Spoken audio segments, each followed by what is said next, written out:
e aí a gente vê ali as principais despesas do INSS, né, do regime geral de previdência social, despesas também do auxílio emergencial no ano passado. Então a gente teve aí um pico bem significativo da dívida pública, mas foi necessário, e eu fui uma das que defendeu a flexibilização da lei de responsabilidade fiscal para o enfrentamento da pandemia. Aqui é uma outra questão também importante, um outro indicador importante da dívida pública, que é a regra de ouro, chamada regra de ouro. Ela está disciplinada no artigo 167, inciso 3º, que diz que as despesas de operação de crédito não podem superar as despesas de capital. Essa é a chamada regra de ouro. Isso não significa que não possa nunca. Para superar, tem que ter uma autorização legislativa por maioria absoluta. Então, a lei orçamentária não é capaz de autorizar, a própria LDO não é capaz, nenhuma lei ordinária é capaz. Tem que ter uma lei por maioria absoluta. A União, neste momento, está nessa circunstância. O orçamento da União de 2021, ele foi apresentado com um déficit de 453 bilhões, ou seja, a União ela tem programações condicionadas a essa necessidade de maioria absoluta, aprovação por maioria absoluta em 453 bilhões. Significa que a União vai superar, vai descumprir a regra de ouro se os números se confirmarem este ano em 453 bi. Ela começou a descumprir a regra de ouro em 2019, 2020 descumpriu em 343 bilhões de reais. Só para vocês terem uma ideia, isso é mais do que a despesa de pessoal de toda a União, que é a maior despesa. E aí a gente vê esse desajuste, né, reflexo na dívida pública, a gente vê ali um crescimento substancial na dívida líquida, todos esses dados lá do site do Tesouro. Aqui também um crescimento significativo das operações de crédito. Vejam como no ano passado foi bem significativo. Aqui é uma comparação que eu trouxe do acórdão da auditoria operacional que eu realizei. É muito comum as pessoas compararem o Brasil com outros países, porque outros países têm o saldo da dívida. Primeiro que compara com países de primeiro mundo, que têm dívidas altas e não é nenhum problema, porque o custo da dívida deles não é alto, porque eles não têm um desequilíbrio na política fiscal. Então, aquele fator determinante juro, que é o primeiro, tem países desenvolvidos, os juros são zero ou são até negativos. Então, não tem problema ter dívida alta, porque ela não tem o mesmo impacto. No Brasil, o juro é alto, ele impacta. O dólar, quando sobe, você tem uma parte da dívida que é dolarizada, então tudo isso tem impacto sobre a dívida pública, né? A taxa Selic, que precisa remunerar, porque senão, com esse cenário de incerteza, de instabilidade, o Tesouro lança os títulos e o mercado não corresponde, né? Não tem comprador dos títulos. E a gente viu que o Brasil, né, a União, precisa se financiar. E parte daquele financiamento, eu digo o Brasil, porque são dívidas de estados e municípios que eles não pagam a União é obrigada a pagar, no que ela é obrigada a pagar, ela tem que emitir título, porque ela não tem receita para honrar essas despesas de estados e municípios. Professora Lucinei, queria te fazer outra pergunta. Em relação a os fatores da dívida, a gente tem duas frases que são bastante faladas em todos os meios aí ligados para as finanças públicas e são frases também apropriadas por alguns candidatos da área política. A primeira, não há déficit na Previdência no Brasil.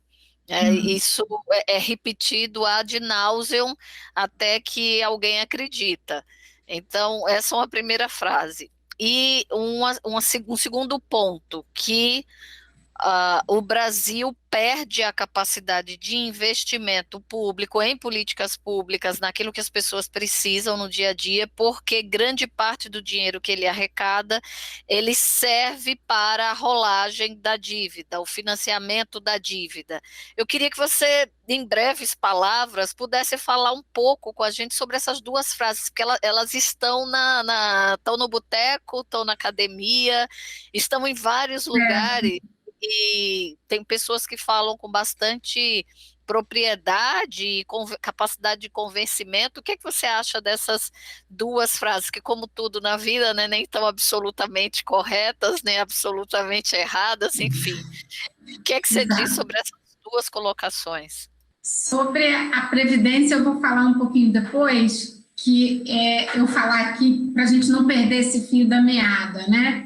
Bom, a União, ela faz a rolagem da dívida. Então, a União emite título não para pagar a dívida, mas para fazer a rolagem, ela troca um pelo outro. Então, isso não é pagar a dívida, na verdade, né? Ela paga o juro e ela paga também hoje, ela emite título. Então, ela não consegue, assim, o que as pessoas precisam entender é que a União não arrecada para pagar todas as despesas, assim, ela não arrecada para pagar despesa de salário, ela não arrecada para pagar despesa de merenda escolar, para pagar medicamento, ela não arrecada, é aquele vermelho. Então, assim, dizer que a Previdência não tem déficit, desculpa, é não conhecer a Previdência e a Seguridade Social, mas eu vou mostrar os dados da Seguridade Social um pouquinho mais para frente.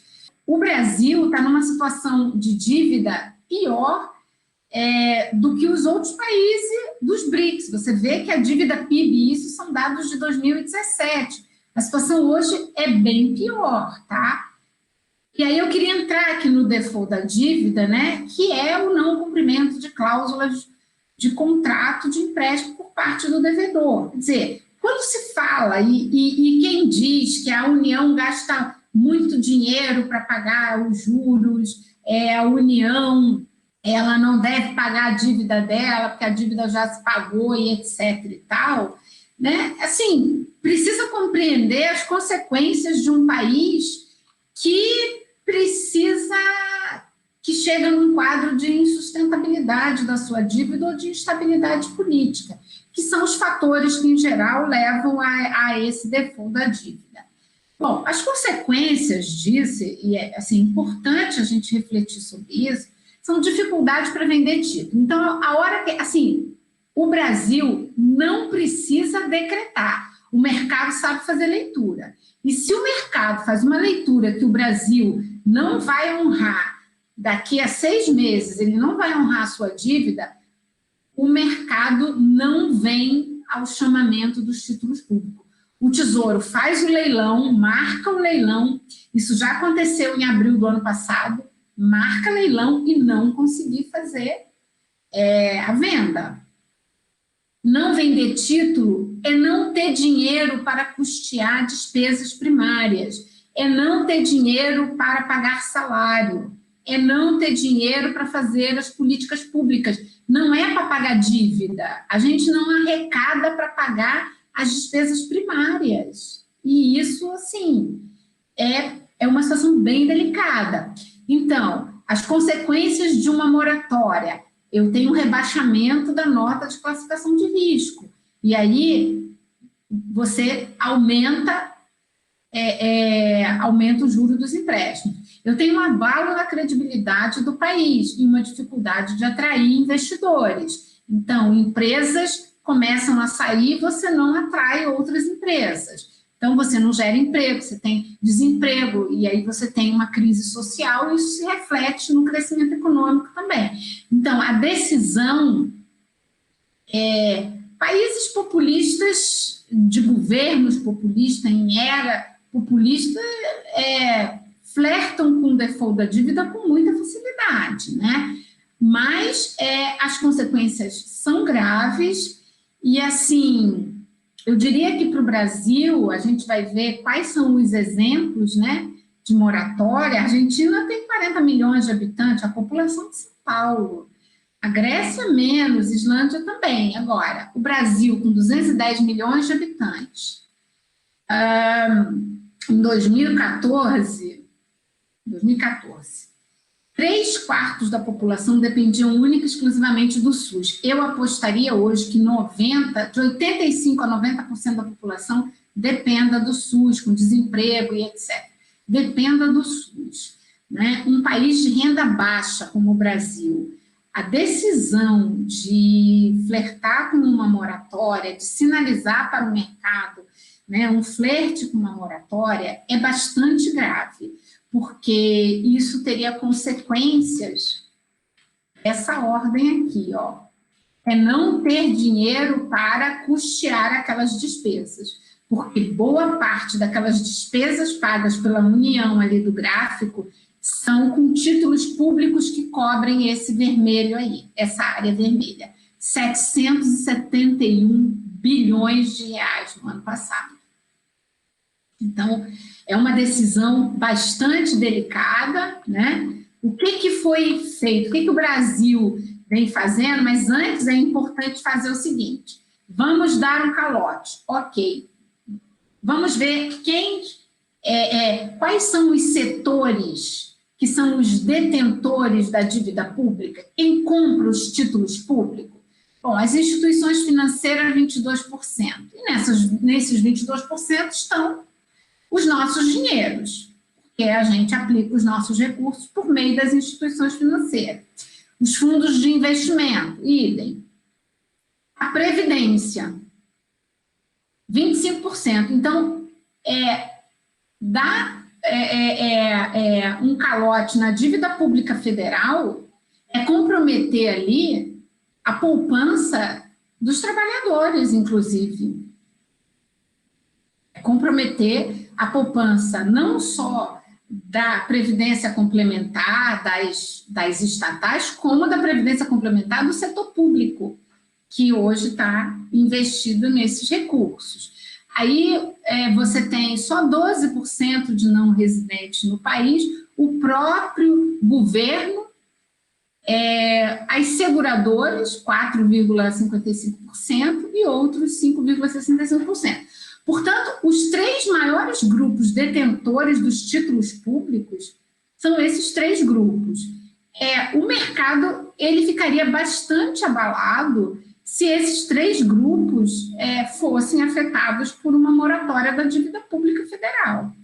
Então, é preciso pensar muito seriamente nas consequências de uma decisão por moratória. O que fazer, né? Medidas adotadas pela União para a sustentabilidade da dívida pública. A União tem feito várias reformas da Previdência. Do setor público, em 2019, fez uma bastante tímida do regime geral, bastante tímida mesmo, e fez a do setor público. A União instituiu a regra de teto de gasto em 2016. Ano passado, agora aprovou a emenda 109, que instituiu a regra do subteto de gasto. Eu vou ter o teto de gasto, eu vou ter um subteto de gasto que, quando as despesas obrigatórias, primárias, elas alcançarem 95%, quando as despesas primárias alcançarem 95% das despesas, ela aciona uma série de gatilhos, e esses gatilhos são gatilhos que contêm a geração de despesa. Então, não faz concurso público, salvo para repor vaga, então você não amplia o quadro. Enfim, você tem uma série de medidas adotadas. Redução das renúncias de receita, também é uma medida que está na emenda 109. Desvinculação de recursos por 2 exercícios. Mínimos de educação e saúde não foram afetados, mas vários fundos foram afetados. Você está gostando desse episódio? Então fica conosco e assiste o próximo bloco. Aproveita, assina o nosso canal, aciona o sininho e você será notificado de todos os outros episódios.